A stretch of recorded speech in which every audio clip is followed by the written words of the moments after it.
in Zion. In order to teach this correctly, I want to first learn with you Reb Tzadok HaKohen in Pre-Tzaddik, Parshas Yisroi, and I actually photocopied it for you.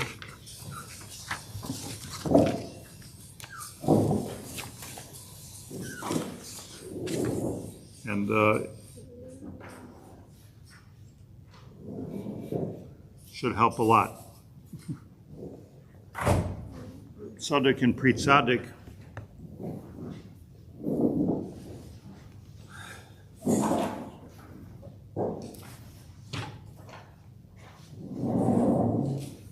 Talks about Yisroi. That's Yisroi, the person. Yisroi. The idea of not just Moshe Rabbeinu's father-in-law, but how Yisroi had such a contribution to the Jewish people. There's well contributed his daughter, Moshe Rabbeinu, and also contributed what's called in halacha the Minui Hadayonim. If Yisroi his idea was that there should be Dayonim. There would not be Dayonim, there would not be Masechta Sanhedrin, there would not be everything that transpired with all of the Anshe Knesset Hagdoila, and I will show you today there would not be a Torah Shebaal Peh if not for Yisroi. And Reb Tzadok discusses this. I just want to say like a sneak preview. When you think about it, Minui Hadayonim is the essence of Torah Shebaal Peh. What is Minui Dayonim? What's a Dayan? So if the idea is like a Navi, this is what you heard from Hashem, so fine, okay, this is what we heard, write it down, as Moshe Rabbeinu did eventually. Write it down, everybody has the book. What's the problem? Dayonim is a different idea. Dayonim is that there are an infinite amount of individualized cases which are actually not mefurish in the Torah. How often when you pass in a shiloh, you're saying, well, that's a pasuk. Sometimes, leisignoif, sometimes it's pretty clear, but usually requires a dayan or somebody who's going to process the pasuk and process the halacha. And so who are you to process halacha for me? The answer is that is Torah Shebaal Peh. That's the Nakuda Hanifla, but it's so much deeper and so much beautiful. So I just let's read this Reb Tzadok together, where I have it marked the Isa Me'Ha'ari HaKadosh. You see that? Isa Me'Ha'ari HaKadosh. The Ari tells us, it's a well-known Ari,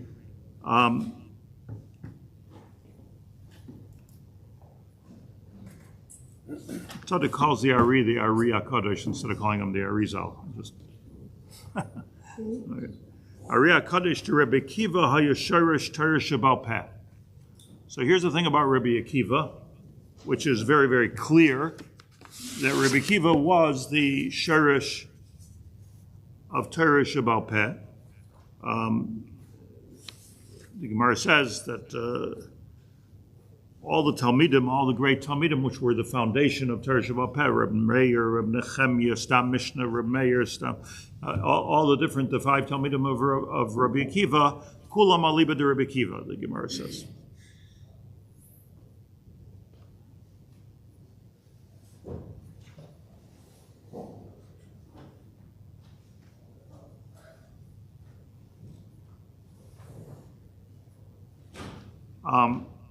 So why was Rabbi Akiva the father of Torah Shebaal Peh, mefurish in the Gemara? Isa Me'Ha'ari HaKadosh to Rabbi Akiva HaYeshorish Torah Shebaal Peh, u'beGemara Nesader Inyan Matan Torah B'Parak Rabbi Akiva. There's the klal and Arizal, that Arizal's very into location. Right? Or the Arizal, if something is in a particular place, it tells you. So we find, for instance, the Parsha of Matan Torah is in Parshas Yisroi, so it has to be connected. Parak Rabbi Akiva Masechta Shabbos, that the whole story of Matan Torah is Shabbos Pei Zayin, Shabbos Pei Ches. That's all in the parak called Rabbi Akiva. Rabbi Akiva, the parak starts off with 7 things that Rabbi Akiva was Machadesh or was Geyser, and in that parak is the parak of Matan Torah. And the Arizal tells us that's significant. Tekula Alma, the Shabbos Nitna Torah, and the fact is that Shabbos, according to everybody, Torah was given on Shabbos. Hashamar b'gemara shenisader b'Rabbi Akiva homitam de Rabbi Akiva sherish teresh shabal peh. Rabbi Akiva shahaya ben Gerim. Rabbi Akiva was ben Gerim. V'teresh b'ksav v'teresh shabal peh heim be'emes echad. Rabbi Akiva. Think about this now. Let's just stop and pause. Rabbi Akiva is the father of Torah Shabbat Peh. Kulam aliba de Rabbi Akiva. Wouldn't be a Torah Shabbat Peh without Rabbi Akiva. He made the inyan of Kal v'chomer. He made all the inyanim was all according to Rabbi Akiva. Torah Shabbat Peh. All the Mishnahs, all the Brises, all the Toseftas, all the Seder Olam, even the Zayar. Kulam aliba de Rabbi Akiva. Rabbi Akiva was a Ben Gerim. We have to discover who he was, the Ben Gerim, in a moment, but he was a Ben Gerim. So it comes out that the father of Torah Shabbat Peh was a Ben Gerim. Came from Gerim. The Torah Shabbat the Torah Shabbat Peh, be'emes echad. Umitam zen, it's for this reason, Nichtav Gam came out in Torah Parshas Yisrael, or Parshas Hager, which is Yisrael, Parshas Hager, Shuhu Minyan Torah Shabbat Peh. Why is Parshas Yisrael Torah Shabbat Peh? Because it was Yisrael who came up with the idea of. That was very interesting. What do you mean he came up with an idea? Who at Matan Torah is coming up with ideas? We're listening, but Yisrael came up with an idea. So Yisrael, and what was his idea? Torah Shabbat Peh. Let's do a minui dayanim, and let's be able to figure things out down here, which is the nupshat that we're going to learn today in Torah Shabbat Peh. Something that we're processing. Something that we're processing is a chiddush. The Bible is something that we heard, something that we're makabel from Moshe Rabbeinu. The Tanakh, the Nevi'im, something that we heard from the Nevi'im. Torah Shabbat Peh, let's not think about it as the Gemara right now. Let's just think about it as a different bechina, and that is where the human being, obviously the Bnei Yisrael, are able to take the Masorah of Torah and process it. If you're according to halacha, you're able to process it, and that's Talmud Bavli. That's what everybody's learning Daf Yomi every day. That's what we're doing when we're learning Mishnah Berurah. That's what we're doing right now. We're learning Torah Shabbat Peh. So, Umitam Zeh Nichtav Gam came out in Torah Parshas Yisrael, Parshas Hager, Shuminyan Torah Shabbat Peh, Shabalasagin Harav Akas Achar Kilkol. Let's leave that. This all was after the Egel. Isa b'Gemara, and here's where the fun begins. Isa b'Gemara, the Gemara says in Gittin Nun Zayin, Mipnei banav shel Sisra lamdu tzinoikos b'Yerushalayim. The Gemara has a list. Mipnei banav shel Haman lamdu Torah b'Bnei Brak. All the most severe Rishayim. Sisra was a killer. Haman was a killer. And it goes on. The list goes on in the Gemara. I think I have the Gemara here. Bnei banav shel Sisra limdu tinoikos.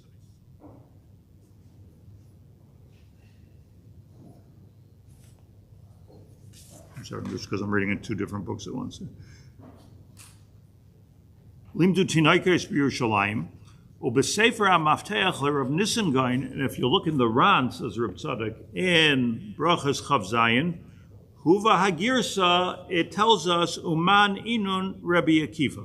So he adds, this is not clear in the Gemara, but the Ran says this is the correct years in the Gemara. So we look at Rabbi Akiva, the father of Torah Shabbat Peh, the plot thickens. Who was he? He was a grandson, great-grandson obviously, of Sisra the Rasha. How did it come out? V'huva b'asar ma'amorais, the Ramami Pano, the great Mekubal and historian, the Ramami Pano, Rabbi Akiva bami Sisra sheba Yoel Eshes Chaver Akene Vihi bami Yisrael. Okay, so now we just have to unpack that a little bit. We know that Sisra was coming to attack the Jewish people. Look how deep this goes. Sisra, Yael, who was a Keni, and her husband was Chaver, who was a Keni. What does a Keni mean?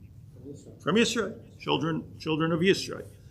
So they were from the children of Yisrael, Goyim. But for some reason, this Yael decided that she wants to save the Jewish people and stop Yisrael. And we all know the cinema level Sisra, the cinema level story of the Eshes Yael Eshes Haber, that she seduced Sisra, and she became pregnant from that. She ended up spiking him and killing him, but she became pregnant from that. From that birth that she had, eventually came out Rabbi Akiva. So when we say that, when the Ran tells us that Rabbi Akiva, Bnei Banav Shel Sisra, that's what it means. It was Bnei Banav Shel Sisra. He came from that union. He came from that union of Yael Eshes Hakeni, Eshes Chaver Hakeni.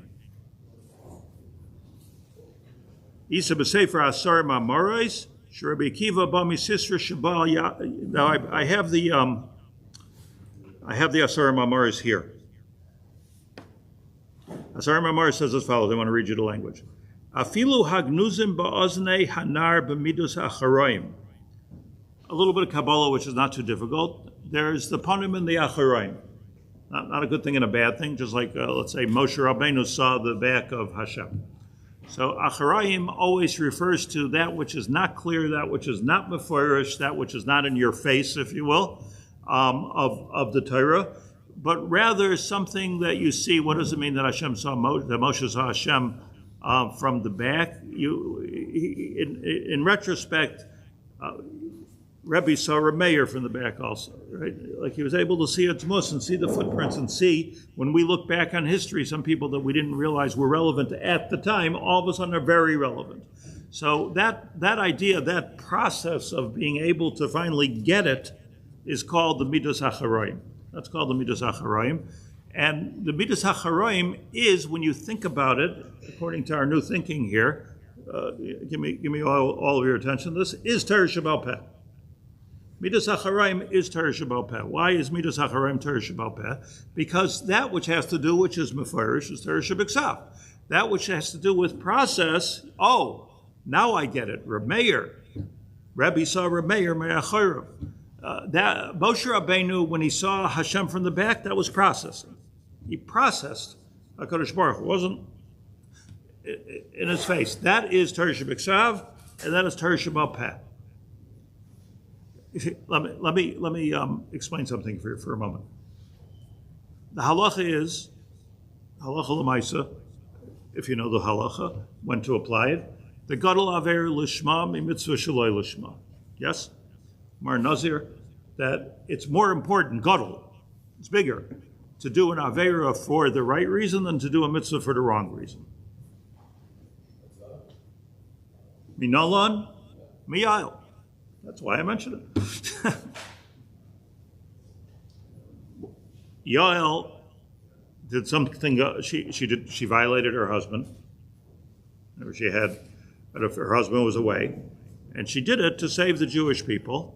So from this non-Jewish woman, Yael, we learn that gadol aver lishma mitzvah shaloi lishma.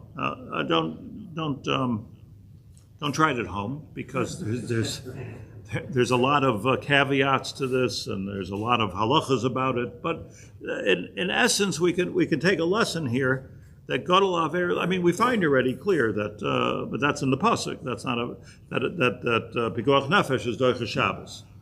Shmar Shabbos is harbe. B'mavato one Shabbos, Shmar Shabbos is harbe. The idea of the end justifies the means sometimes works. In a rare amount of occasions. But there's such a concept of gadol avera Esther, who went, Mordechai told her, go live with Achashverosh. Gadol avera lishma mitzvah shalosh. Nolan says the Gemara miyael, because Yael did this avera. So Yael, who was a descendant of Yisroi, did the same thing as Yisroi, and she went through a process. Let's think about this for a minute. What does Hashem want? Does he want to save Am Yisrael? She believed it. Hashem wants to save Am Yisrael. If Hashem wants to save Am Yisrael, yeah, but I'm not allowed to sleep with this guy who's not my husband. Okay, I'm going to do an Aver Lishma. That's one of these, right? That's a process. So Yael, in that sense, was the mother not only of Aver Lishma, but the mother of Teresh Baal Peh. And where'd she get this from? Because Yisroi was the father. She was a descendant of Yisroi, who was the father of Teresh Baal Peh, who was Machadish, the idea of Minui Dayanim. Does this absorb with you? Yisroi was a Kenim. His descendants are all through Tanakh called Hakenim. Kenim. Different. Both of them. Yael, Eshes, Chaver, Hakeni. It goes on both of them. Rashi says. Yeah.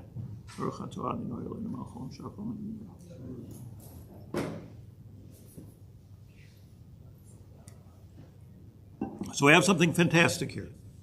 That Yisroi did a Teresh Baal Peh. If we're calling, our new definition of Teresh Baal Peh is taking Hashem's word and seeing and looking deeply what is really his Ratzon. So Teresh Baal Peh means there's a not like there's Mefurish. We know there's Teresh Baal Peh. There's Mefurish, but then there's a Shas. And the Shas is, Darshing sometimes comes out Hepech, what you would see Mefurish in the Pasuk. Obviously within the Gedarim that of Teresh Baal Peh, within the Gedarim of the Psukim. The Gemara says Mefurish, Gadol Aver Lishma, Mitzvah Shalei Lishma. So in that sense, this is all Ramah Mipano. That says the Ramah Mipano. In that sense, Yael, and maybe with the cooperation of her husband, the Kenim, the Yisroi descendants, did a Teresh Baal Peh. Let's take this deeper for a moment. Sisra, the Russia. Sisra, the Haman, same as Haman, Sisra, Hitler. One of those guys that wanted to kill all the Jews, annihilate the Jews. Sinwar, Nasrallah, Sisra, that's what he goes for. His mother, Torah reports, is worried about him. Where's my son? Where's my son? He's in battle. He's this, he's that. There's all kinds of psukim. He's going to die. He's losing the battle. He's winning the battle. And she gave out, started to cry, Mea Kehillas. Mea Yevavos. 100 Yevavos. From all places in the world to learn that we should do Mea Kehillas on Rosh Hashanah, we learn it from Iman Sisra. You can design. And nobody should think for a moment that there was any kedusha to this woman. She was probably an evil person. She was a mother. She was a sitra achra. In the words of the Zohar, she was sitra achra. She was from a different side. So who cares that she cried 100 times? Mea Yevavos, that from her we learn out, Mea Kehillas on Rosh Hashanah, you got to hear 100 Tzidkas Shofar, and it's called the Yevava. So Reb Tzadok, not here, not there, in the Resisei Loila, he says, you know what it is? What the Ima de Sisra was able to do, what she did, is she accessed the deepest part of her heart. It was not superficial. Maybe like if one of your kids start crying because you're not giving them what they want, you're not letting them go out, it's a superficial cry. A minute later, they're over. The Ima de Sisra, Chazal understood in the story, the mother of Sisra, when she was crying, it was like the deepest cry that a human being can give. So for the Ima de Sisra, we learn out what a Yevava really means. It doesn't even have to be B'Kedusha. You see, there in that same Resisei Loila, Reb Tzadok says something about Tzidkas Shofar, which I repeat here usually before Tzidkas Shofar. And that is that when HaKadosh Baruch Hu, Vayipach ba'apav nishmas Chaim, HaKadosh Baruch Hu blew life into our nostrils, and it's there. That's our neshama, our nefesh. And sometimes the proper thing to do when communicating with HaKadosh Baruch Hu is to talk. Sometimes the appropriate way is to bow down. Sometimes the right way is to cry. There's a lot of ways that we daven in front of Hashem. But sometimes all of those different vehicles for prayer are good, but they're not coming from the deepest part of our neshama. So what does it mean? Have more kavanah? No. Access the deepest part of the neshama. So vayipach ba'apav nishmas Chaim, the fact that we breathe, and the fact that we have a neshama, nishama. The fact that we have a neshama, that's the deepest part of our essence. Very difficult to access our neshama. It's very difficult. If it appears once in a while, sometimes by itself. Somebody will scream out Shema Yisrael. But it's very difficult to access this very, very deep part from within us. And that can only be accessed, this is the Torah who's Megala to us. You see, at Har Sinai, there was Tkiyah Shofar. Why was there Tkiyah Shofar at Har Sinai? Makesher. It was not Shabbos. Why was there Tkiyah Shofar on Har Sinai? So the answer is this was not something, the Ruach of Hashem, the neshama that came to Klal Yisrael at that moment, and it was Shabbos, so there was also a neshama Yisera. So the full-blown neshama, right? Deluxe model neshama. That came to us at Har Sinai. Where did it come from? Called the Nafach, says the Zohar, Midilei Nafach, straight from Hashem's Hartars, Kivyochel. So there was something besides for hearing the Torah that was very, very deep within us at Har Sinai. And that had to come out in a Tkiyah Shofar. The symbolism of that is Tkiyah Shofar, because Tkiyah Shofar is taking your deepest Ruach and Nefesh and bringing it out, yes? That's what the Tkiyah Shofar is. Min Alan, from Ima de Sisra, from the Rishanit, from the Mechashefa, as she was, the Ima de Sisra, because we know, Chazal knew, that her cry was from a very, very, very deep place. So too, you have the Ima de Sisra, sort of on the side. You have Sisra himself. You have Yael, Eshes Chaver Akeni. So here you have the son of, obviously, the mother of Sisra, and you have the daughter of, or the descendant of, Yisrael. It all comes together, it's mind-boggling, it all comes together in Rabbi Akiva. Rabbi Akiva was the father of Torah Shebaal Peh. This that she taught, Gadol Aver L'Shma Mitzvah Shloshma, that's part of it. The fact that we learned Tkiyah Shofar is also part of it.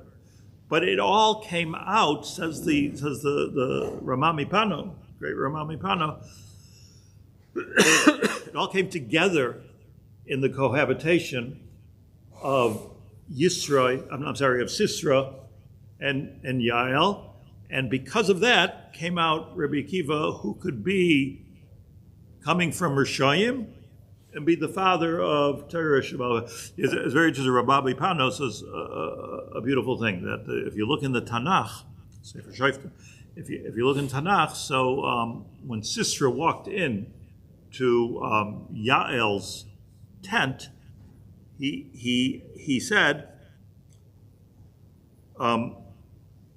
Hayesh po ish. Is anybody looking? Hayesh po ish. Is anybody here? I don't know what that meant. If there's somebody here, he's going to refrain. If somebody here, he's going to kill him. What's Hayesh po ish? So the Ramami Pano says when he said Hayesh po ish, what he meant to say is, we will cohabit. But Hayesh po ish, is there anybody in history that will come out from this union? Moshe Rabbeinu, thank you. Moshe Rabbeinu says before he killed the Mitzri, Vayar koi v'koi. Vayar koi v'koi, right? Vayar ki ein sham ish, as Dr. Rashi, name of Chazal. Ra kol hadayres ra. There's nothing ever going to come out of this mitzri with them. Let's kill him. He deserves misa right now. But you would. It's a stam chiddush that you would save the guy if there's still something that's going to come, and you got to be careful because look at Sisera. When you think about it, if she knew this on some level, the Yael, so her choice of union with Sisera was amazing, right? So you could write a book about this. I already did. Oh. Sort of. In other words, let's hayesh payish. Is there anybody here? Let's take care of that problem. Hayesh payish, and out comes Rabbi Akiva, the father of Torah Sheba'al Peh. I would say something interesting and something maybe a little bit on the fence. What's interesting in Mefurish in the Gemara is that Rabbi Akiva, when Rabbi Gamliel, by the Hadach of Rabbi Gamliel, the Gemara in Brachos, the Gemara talks about how they wanted to change Nesiim. Rabbi Gamliel was too strict, etc. That it became like in Yavne. Yavne was the makom of Torah Sheba'al Peh. Tein li Yavne v'chachomeha. So Rabbi Yochanan Zakkai was the Nasi later, but he called the Yavne v'chachomeha. That was also the makar of Torah Sheba'al Peh. Yavne v'chachomeha, yeshiva, the Sanhedrin, yeshivas HaSanhedrin. So they needed a new leader. The first thing that they said, if you look at the Gemara, Nimnu Rabbi Akiva. We have a Gadol Adar sitting in the room. What are we looking at, Rabbi Lazar? But Azariah, this one is the Balmaisa. Rabbi Akiva. Who could even come to the heights of Rabbi Akiva? Rabbi Akiva was awesome. Rabbi Akiva was an awesome character and a mind. And I said, no, Leisle Schusavais. He's not a rabbi like his name is not Teitelbaum or Halberstam or Leisle Schusavais. He's not a Soloveitchik. He's not a Leisle Schusavais. I'm trying to look around here and see who else I can get in. Leisle Schusavais. Weird because his father is Abraham or Abraham. So he eventually comes from Yisrael. But the answer is that certain things, the Gemara explains, Rashi explains right there, to be the Nasi of the Sanhedrin, you need to have true Yichus, and Rabbi Akiva didn't qualify. So here you have a very interesting situation. We have the most scholarly, important, greatest tzaddik who gave up his life for the Jewish people. And he didn't qualify because he didn't come from a Rebbe Mishpacha. And Rashi says, well, there are times when you're going to have to deal with the Romans, and you need to have that extra little piece. Isn't it also like they did in Srara, that you can't have a ger being the king either? Same thing. Yeah. It's not a Srara, that's a din. A Srara. A Srara. Why? Why Hufa? So the answer is that the Nasi, the king, Nasi is a king. It's the same thing. Nasi is an outbirth of the kings. It's just a different generation. Those are things of where your godless is. This is our Masorah. This is what we do. Moshe Kibbutz Torah Misinai, Moshe Yeshua. Yeshua is a kingdom. There's a Masorah HaTorah. There are things that we have to figure out. It's not clear in the Masorah. What would you do? I was just reading a tshuva from Rav Asher Weiss. It was ein gesund. So they were asking him, it's not on the Sefer, I read it online, a halacha tshuva where they were asking him about should Netanyahu do this and should that do that, and what's with the army, all the different things. So he says in the Rambam, there's no Hilchos Medina. We don't have which is the right answer. We don't have I can make it up, but we don't have a Messiah. We got to figure it out. The Messiah, if you want to go with Messiah, so we were in the army in Bar Kochba. You want to go with Messiah all through Tanakh, we were in the army. You want to go into the Messiah, so this is what I'm saying. What do you give? Avraham Avinu got an oynish kazasa angaria b'talmidei chacham, because he put people in the army. Obviously, you need Hilchos Medina. So that and by the way, there are hundreds of books, hundreds of svarim today from big people, more in the Dati Lumi world, that are writing Hilchos Milchama and Hilchos Medina and Hilchos. But he just gave this comment. He says, "I'll tell you what I think." But there is no chapter in the Rambam or Perek in Shas which is Hilchos Medinat Yisrael. It doesn't exist. What does it mean? It means to say that don't ask me. What the Messiah is in this, because there is no Messiah. So what are you supposed to do? What's a Jew supposed to do when there's no Messiah? Right, Torah Shabbat Peh. I say l'charav, and figure out what to do. Something which is, and that was the Galus of Rabbi Akiva, but a Melech you are not. A fascinating thing. What did you want to say? Sorry. I was going to say, when you first go to Gadol Ador, since Rambam had both those Milchama, yes. Milchama, yes, but not mediniyut. Not mediniyut. There, the Rambam doesn't talk about it. Talk about what's the halacha when you go to Milchamas Mitzvah, when you go to Milchamas Rishus. But the whole mediniyut is not about Milchama. Hopefully. Hopefully there's more to it than Milchama. Torah Shabbat Peh is doubt what was the Messiah. Not that there wasn't a Messiah, but he was the machriya of what was the Messiah. So now I'll open your mind to a new chiddush. There's two parts to Torah Shabbat Peh. One part to Torah Shabbat Peh, let's call it, there's more than that, but let's call it Halacha L'Moshe Misinai. So Halacha L'Moshe Misinai means that Hashem said to Moshe, look, everybody's got to wear tefillin now. Telling you something new, so everyone's got to wear tefillin. And he says, what are tefillin? I'm not familiar. Boxes, they have to be rabua, Torah Shabbat Peh. Oh, they have to be black. Halacha L'Moshe Misinai. Ritzuas, how are you going to get them on your arm? No glue. Ritzuas. All that is Halacha L'Moshe Misinai. We have dozens of them. Dozens of halacha Hilchos Sukkah, halacha L'Moshe Shiur, halacha L'Moshe Misinai. Dozens of halacha that are halacha L'Moshe Misinai. But that's not the whole Torah Shabbat Peh. The part that's Torah Shabbat Peh is the darshaning, not the Messiah, but that's why I said before that there's a Messiah.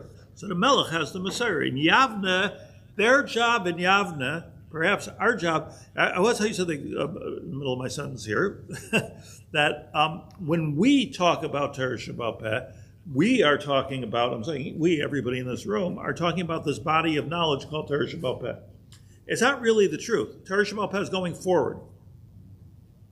Now, not everybody can say every shtus that comes to their mind and call it Torah Shabbat Peh. It's not Torah Shabbat Peh. But Torah Shabbat Peh means going forward. The minute we have it, so if you like are working on a Rashi, so that's, you're learning what they figured out. But if you say a chiddush, call chiddush Talmud asid l'chadesh, that might be Torah Shabbat Peh, and then you need some kind of an authority, a Rebbe, to tell you this gets in and this doesn't get in. If you'll learn in Brisk, very little gets in. Other places, the Gra, very little gets in. Hasidim, much more gets in, because they felt that there was an ongoing. But that's when we're talking about Torah Shabbat Peh, we're talking about the avodah of figuring it out. And here's such a fascinating thing. Everybody knows the Gemara Menachos. The Gemara Menachos says that Moshe Rabbeinu Har Sinai Ra Dor the Darsha. So he saw the Gedolim of every generation. Biylא Rabbi Akiva Nischal Shadaita. When Moshe Rabbeinu saw Rabbi Akiva, Chol Shadaita, Geshaken. Why? Because he sees Rabbi Akiva being Doresh. Tilei tilim doiresh is the key word here. Tilei tilim shel halachas al kol tag v'tag shebesefer Torah. different nuschos in the Gemara. So Moshe Rabbeinu and he says, how could it be? How could it be? I spoke to you. What the real question is, you were not megala this to me. And yet it's true, what Rabbi Kiva is saying. So comes out Rabbi Kiva, Pashat of Shat in the Gemara, Rabbi Kiva actually knows more than I do, said Moshe Rabbeinu in his Chal Shadaita. You're telling me that this Ben Sisra knows Ben Gerim, knows more than I do? So what's the answer? What could possibly be the answer? The answer, it's an unsophisticated question. It's not a question for people to understand the nuance, because Rabbi Kiva was the master of one thing, and Moshe Rabbeinu was the master of the other thing, and Hashem had to explain this to Moshe Rabbeinu. So Moshe Rabbeinu, nobody had a Messiah. And what did Rabbi Kiva say at the end? Halach lo Moshe misinai. Everything came from Moshe Rabbeinu, but Rabbi Kiva was the master of methodology when it came to figuring it out. Stam Mishnah Meir. Tosefta, Sifri, Sifra, Kulam Aliba de Rabbi Kiva. That's where he was bigger. The Gemara says before that he was bigger. So, or to put it in a much simpler way, that Moshe Rabbeinu was the master of Torah Shebiksav, and Rabbi Kiva, as the Arizal says, was the father of Torah Shebal Peh. All emes? Yes, sir. In the Gemara Menachos, when Moshe Rabbeinu sees Rabbi Kiva, he says, "Halach Moshe Misinai." Moshe Rabbeinu says, right? When you're explaining Torah Shebal Peh, two parts. Rabbi Kiva said, "Allah Moshe." That sounds like the part that Rabbi Kiva is saying, "This is the I'm giving over." Without the halacha l'Moshe Misinai, I wouldn't be able to figure this out. Meaning that's what I understand what you're asking. What your question is, like, why didn't he know it if it's halacha l'Moshe Misinai? He should have said, "Oh, that's the Torah Shebal Peh." The Torah Shebal Peh is not independent. Hakol echad, as the word to it. Really just understand better what the Rav said, that difference between the two parts of Torah Shebal Peh is a part that's coming down Halach Moshe Misinai, and it's a part that's darshaning, that's sort of created. Once you have the halacha l'Moshe Misinai, we can figure it out. Right. I thought when the Gemara says halach Moshe Misinai, it's enough when you can't be darshan. That's true, but let's make it better. That halach l'Moshe Misinai, there's no shiurim halach l'Moshe Misinai, but there's all kinds of drushes about shiurim, is there not? And all kinds of, I would say the way to be. Yeah, years ago when they invented gasos, I heard such a story, just as an example. What are tefillin gasos? Tefillin are made out of leather. In order to form leather into a rabua, it has to be a very thin leather. So you had what they called in the olden days pshutim. You don't even see it anymore. Pshutim. And they were very cheap. The parshas are parshas, but they were pshutim. And I remember the pshutim, I'm not talking about 100 years ago. I remember you could take these if you're not careful and actually squeeze them in your hand and actually break them. You can't do that with your tefillin. And then technology changed, and people were able to take dakos. Dakos were thick at the time. They had the technology to take a harder piece of leather, not strong, but a harder piece of leather, and make them into the perfect shape of tefillin. And as time went on, so we have gasos. I'm not saying this is Torah Shebal Peh. I'm just giving you an example of Torah evolution. That's all. So you have gasos. Gasos is a very thick piece of leather. This was maybe 80 years ago, 90 years ago, in the Sanal Sefer, somebody invented a way to make gasos tefillin. You can make tefillin gasos. So now your bar mitzvah kid drops them on the table, and it doesn't even get a bend. Or even better, more important, it's fixable. Like if something is, if this would be contact paper, you wouldn't be able to fix it. But if it's real wood, which it's not, you'd be able to sand it, and you'd be able to fix it. So gasos was a tremendous innovation. These are the innovations on a halacha l'Moshe Misinai. That's what I'm trying to bring out. By the way, just while I'm here today, tefillin are much better than gasos. Today, tefillin, the technology today is what they call miksha achas. And the miksha achas, which something that I discovered, is that it's not just made out of gases and you get a perfect regua. You get everything perfect. You actually get a perfect fold. It's perfect to the millimeter, less than a millimeter. It's anything recognizable, and therefore there's no glue in there. There's no pieces of leather in there. There's nothing in there. Boom, you have a perfect pair of tefillin. These are innovations that we are encouraged to do within the halacha Moshe Sinai. Yisrael, let's go back. When Yisrael spoke about dayanim, what was he talking about? For what? And Moshe Rabbeinu didn't understand it. What he's talking about is that you're going to have to, at some point, this was Yisrael's point, at some point you're going to have to make a kal v'chomer to be able to paskin whether your pipe is allowed to go through that guy's porch. At some time you're going to have to make some kind of a gzeira shava, some type of a mamatzinu. You're going to have to do some fancy footwork or some kind of a Torah logic to make sure that it's true. And who could do this? You have to have smichas chachamim. What about, like, just so interesting historically, what is smichas chachamim? Smichas chachamim is not to teach you how to learn. Smichas chachamim means that you know the Messiah. Now, once you know the Messiah, you're entitled to go and try to figure it out. Then you become a dayan. So smicha didn't come from Yisrael. Smicha came from Moshe Rabbeinu. And the only people, the Shivim Zakenim, that were able to be Mafalpul and Torah, Asnil ben Kenaz.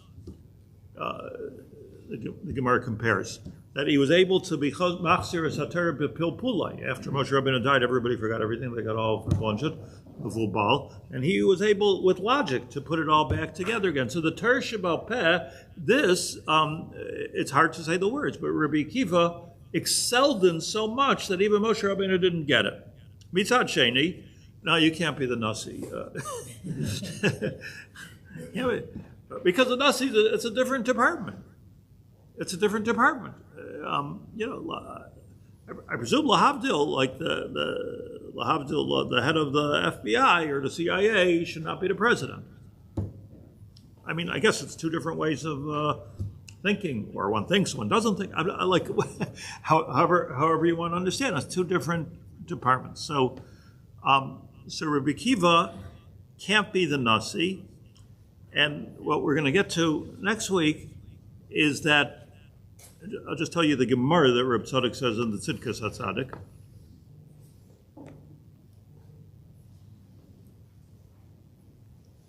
So it's just something to think about. Amr b'Yavamas, Namhei Amid Aleph, the Gemara says a story that they asked Rav, somebody came and asked Rav that if a Eved Shabal Bas Yisrael, Ablad kosher, we all know. Religion goes after the mother.